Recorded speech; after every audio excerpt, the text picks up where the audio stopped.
I'm from Russia, yes. That So I moved to US at my 20s. on your Instagram bio, it said like mobility expert, and I heard that you said you got like certified as a.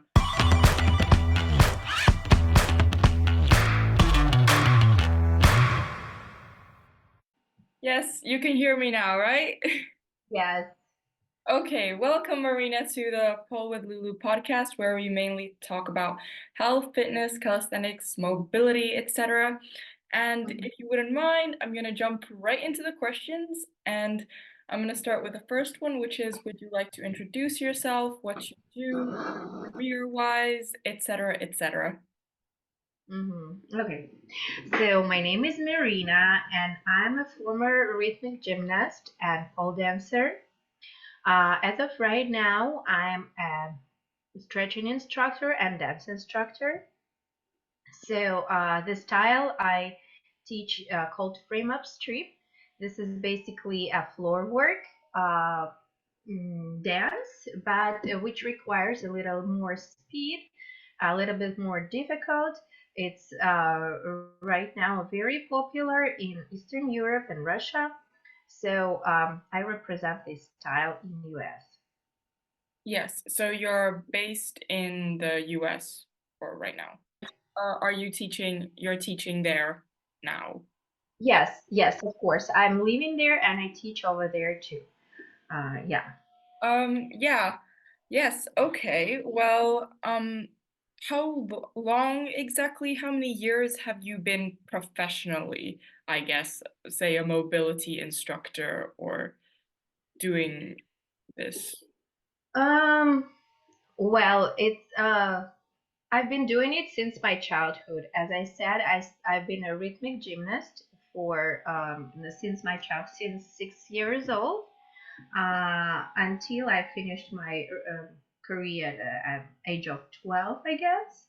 And then it's been like a long journey, like different ballet practices, different dancing, folk dancing, and stuff until I tried pole dancing and I got into pole dancing and where I spent 8 years of my life being as a pole instructor as well and flexibility instructor.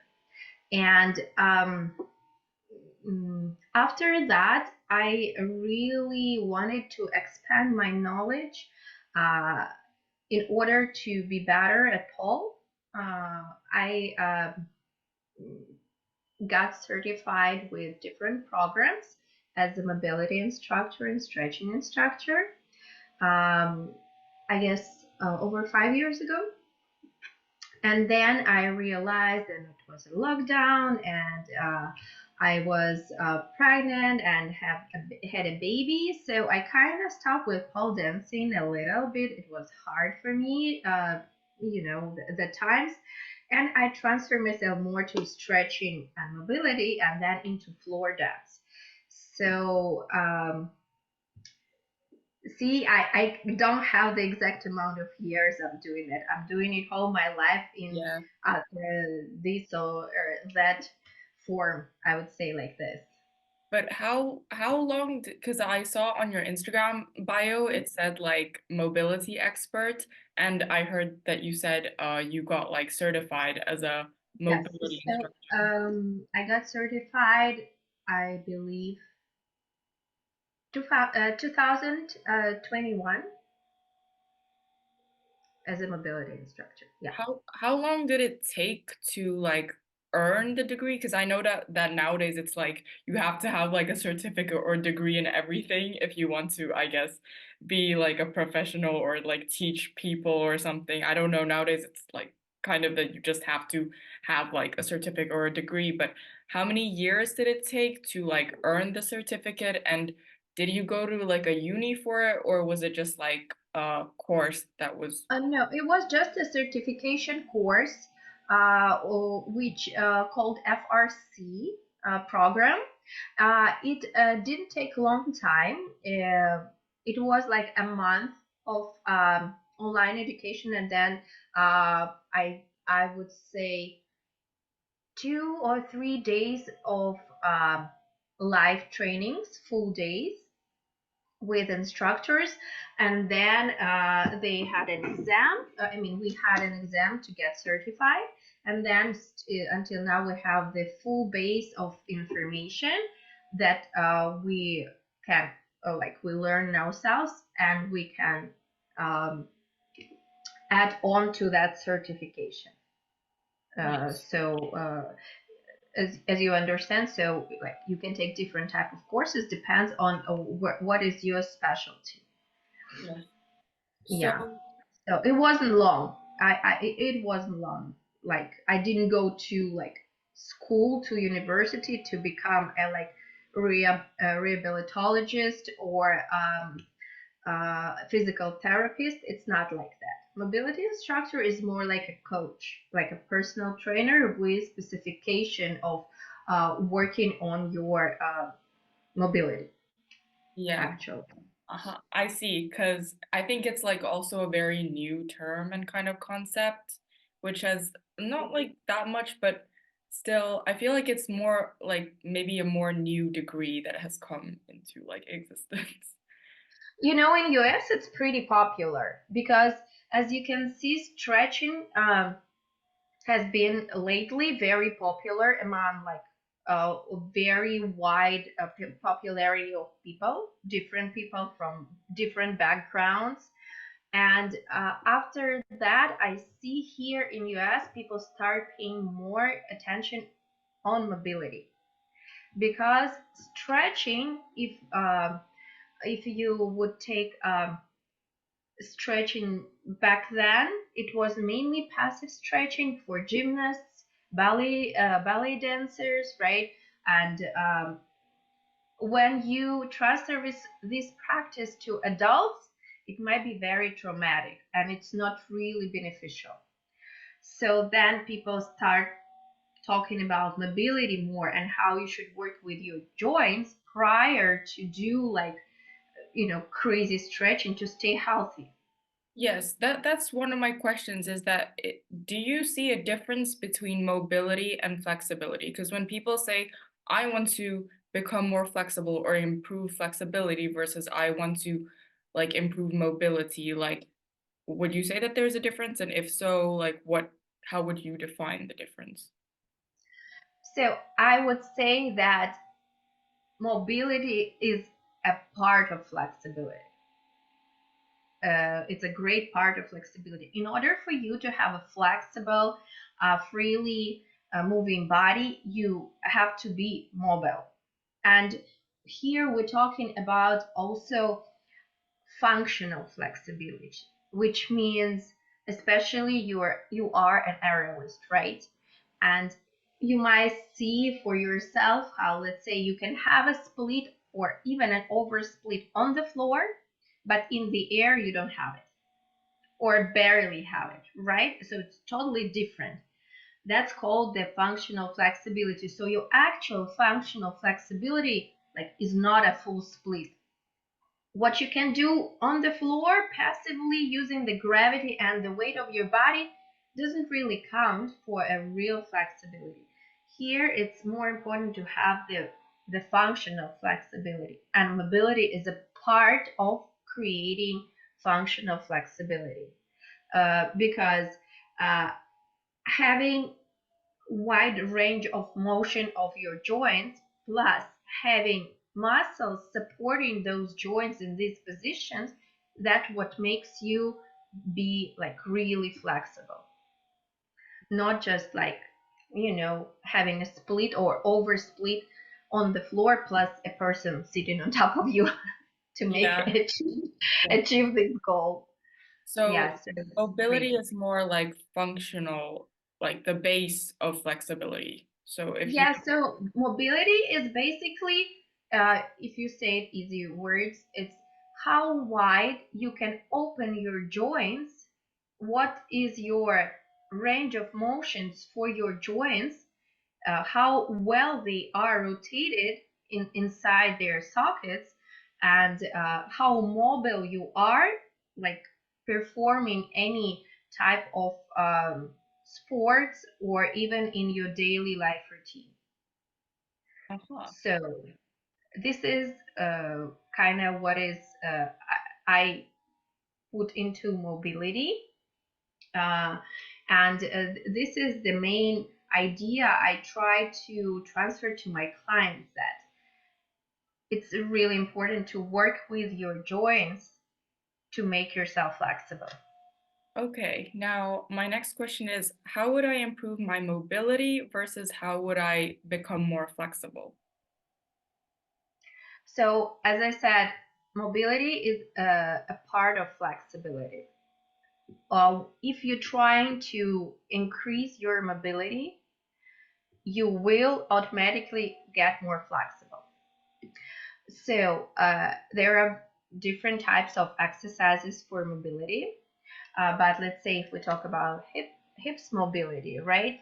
Uh, the main mm, thing I would say is to go to the end of range of your motion in particular exercise. Let's say it's going to be your lunge, right? Lunge. So, and try to create strength over there.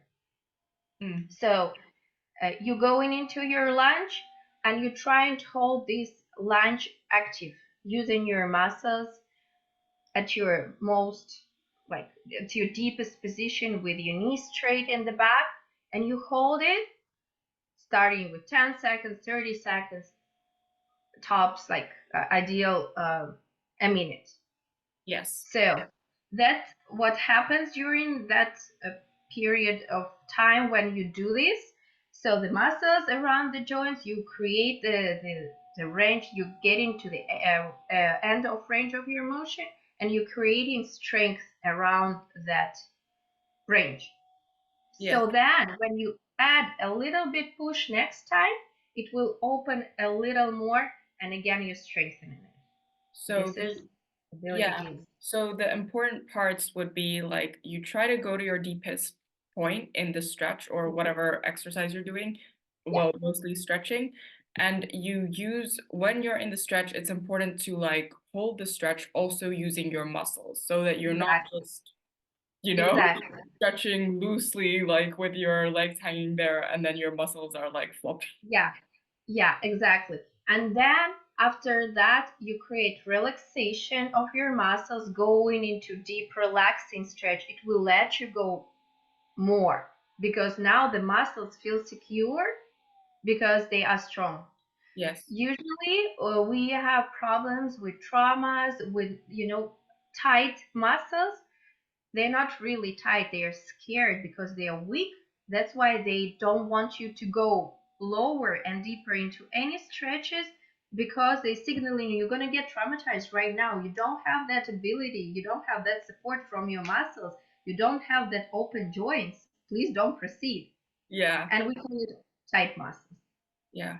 And would you say like breathing is also important, like breathing while you're in the stretch and deep breathing? Because I've noticed that sometimes I accidentally am ho like I'm holding my breath when I'm like Yeah, in the stretch, and it's probably because that's not right, right? that's, yeah. You try to breathe deeply during stretches because oxygen is a natural painkiller.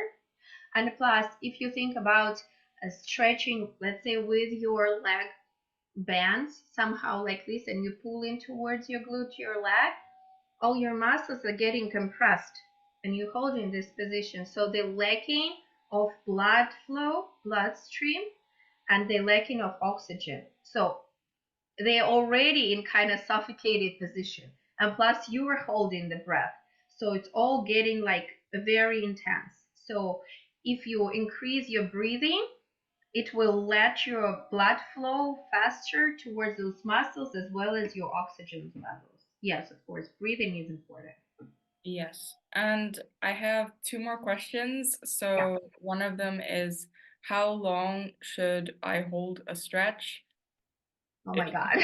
Like how, because I feel like there's different stretches and there's different ways to stretch, but like if you could give maybe like a general like standard or maybe how people should proceed, like I guess like for a stretch to actually affect or make you more flexible. um, we all have different bodies. right? And some people are hyper flexible. And for those people, you don't do passive stretching. You don't hold anything like any like crazy splits over splits because you don't have those muscles and your body is that way that you have weak muscles and weak joints and weak muscles around the joints, and the longer you hold, the gravity will push you down using your weight and you hurt yourself. So this is hyperflexible people, which I would not recommend them to hold like any stretches longer than 30 seconds. Some people, let's say athletes, especially male athletes who do weightlifting and bodybuilding, which mainly work on their strength and they are really big and buff, and for them, it's very hard to relax. So if they go for 10 seconds into, let's say, a half split, they won't be able to relax enough, well enough in order to achieve their maximum range of motion. If you are an average person and let's say you are a pole dancer with some experience and with some stretching experience, and you want to increase your flexibility and especially functional flexibility on the pole, here I would say you can go to this stretching position pretty fast. So how long does it take for you? Let's say you go into your split or over split and you take around 15, 20, 30 seconds to get to the end of range of your motion, right? Approximately. And then from there, you start working, switching active phase to passive phase, active phase to passive phase. So engaging your muscles and trying to create strength around that split for, let's say, 8 to 10 counts. And then full relaxation, dropping yourself to the deepest point for another like three deep inhale and exhales. So you feel the full relaxation. And you do three, let's say 3 sets of those. Yes, I And love. that Yeah. and that will bring you to the very, very deep like stretch. I can give you my personal example. When I was pole dancing and I didn't got into mobility or stretching, all the technique I used was like rhythmic gymnastics, regular ballet, mainly passive stretching exercises. I've been stretching for a year almost every day, and the results were very minimal and very painful. I was regular, I was trying to do my best and progress, but I couldn't reach the results because my muscles were weak when I reached the end of range of my motion, and I couldn't hold it anymore. It was so painful, I would get traumatized. So once I start using this technique and start concentrating not on going deeper into the stretch, but to create this strength around my maximum position, then my muscle and my progress would tremendously evolve because now my muscles feel secure. They let me go lower. They would let me dive in more forward, let's say pancake position. I couldn't do it without crying. Now, because my muscles are strong, I don't have to warm up. I can go into my pancake right away because my functional flexibility is here. I don't have to warm up for 30 minutes Yes, going. I love how in detail you put that because I think there's not like, I mean, of course you can give it a simple explanation. Yeah, stretch for 20 seconds, all that stuff. Yeah, I think no, no. like how in detail like you put it because I think that that's the proper way how to do it if you really want to increase the mobility. But my last question, which is kind of related to topic, I might ask you another question which is not related to topic just because I'm Yeah, curious about okay, something. sure, of course. But would like how can you because when there's all this talk about like, oh yeah, you should improve mobility and flexibility and blah blah blah, it's good for your health. Like, is it good for your health to a certain extent? Like if you just want to be a healthy person and you don't want to be a gymnast, how much should you actually stretch and how far should you put like stretch your body to be Mhm. actually healthy? Okay, again, so we have to identify what we put into stretch workout. Let's say if you're doing just a regular, like, where if you're a regular person, if you don't do any sports, you just, here and there, bike, walk, go to gym from time to time, if you're a regular person, and of course doing in the morning, like a morning routine, morning stretch is like very simple. It's good to do it every day just to bring our body to the balance, to stretch your spine, especially if you're having a lifestyle which is sitting mainly in front of computer, the phone. Of course, we kind of always bending forward, and it's good, like, just to have good stretch for good posture throughout the day. But if we talk about stretching as a certain access, like workout, particular workout, and I wouldn't say like every person needs it. Honestly, if you can incorporate in your regular workouts this 10-15 minute stretch exercise, stretch plus mobility exercises. Let's say you go to the gym, you worked out, after that spend another 10-15 minutes just to get your body more mobile, released, etc., etc. If you're a regular person, you don't have to do crazy stretching 3 times a day, 4 times, a week.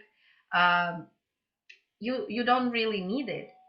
If you're not a dancer, if you're not a pole dancer, you don't really need it. But I think like one of the things which is kind of not concerned, but like if you are an athlete, like you used to be a rhythmic gymnast, and then there's also like pole dancers, and where flexibility is a big part of like Yeah, your training, it's like I feel like it used to be kind of very like old style where it's just like the coach is kind of like pushing you and yeah. you're like a muscle and you're just like reaching your maximum. But nowadays, I mean, if you want to train like safely as an athlete, Hmm. how would you perhaps like recommend like stretching and just in If general? you want to progress as an athlete, let's say as a pole dancer, so of course that's another thing. It's at least I would say twice a week plus to your workouts, to your regular workouts. If you want like a really big progress, 3 times would be great, but I wouldn't recommend doing it full deep stretches, not just again like 20-minute stretches after your workout, before your workout, but like an hour good stretch. I wouldn't recommend it. Do it every day or like more than 4 times a day, even for athletes. Sorry, a week. Mm, Even for athletes, because your body also need to Yes. recover from those stretches. And sometimes you might even see, if you stretch frequently, let's say 4 times a week, and then you start losing the progress. Sometimes because you are too tight, your muscles are getting tight, your muscles are getting tired, and you don't progress, you just kind of stop. You reach your plateau, and then you rest for 2-3 weeks, and for some reason you open up way more than when you were training harder. I've noticed this for myself and for my clients. Yes, and I think that's also an important like thing to remember that like recovery might be more important sometimes because if you push it too much, you might end up like losing all your Exactly. progress eventually in the Exactly. end. Yes.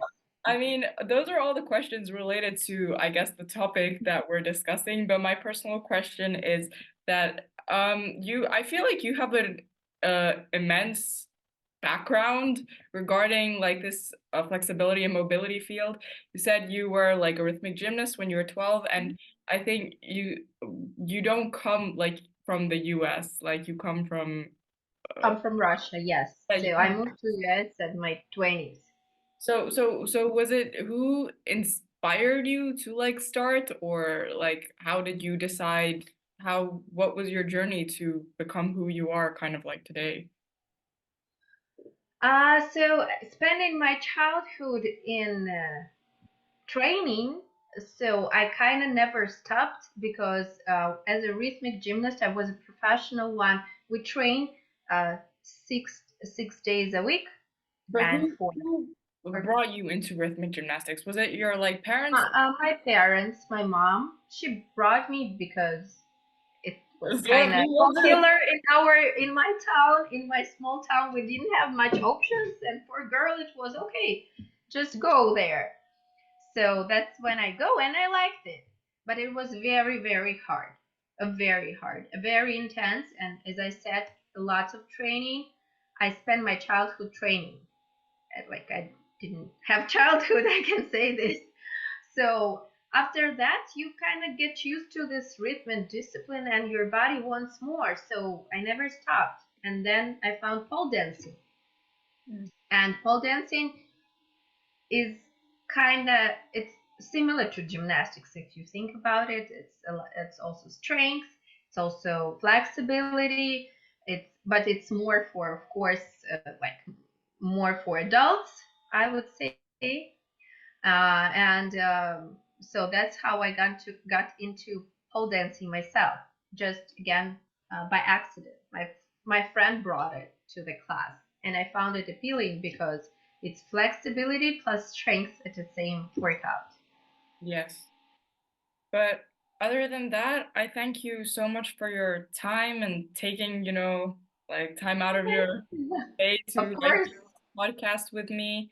And I hope maybe like if I happen to have a competition in the near future, I might take some online classes from one of the people that I've interviewed or something Oh, to like okay, great. up Yes. my pace. But thank you so much for Marina for being on my. Yeah, you're welcome, Lulu. It was nice meeting you. Okay, well, this podcast will be up soon, so see you. See Bye. you. Bye bye.